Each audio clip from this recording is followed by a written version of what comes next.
Hi, Emily. So you asked the question, why do most people never question the idea of representation as most of us know it? Um, I think I think that we don't question representation unless it directly goes against what we know of reality. So, you know, I think it depends on who we are and what our intersectionalities are. Um,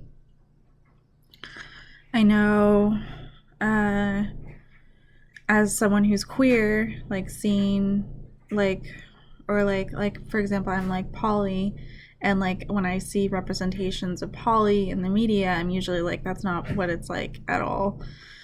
Or like, why is it only represented this one way? Or like, why do they always end up monogamous after like going through a period of just being really dysfunctional? Um, and so like that's kind of like my reality not being reflected in media.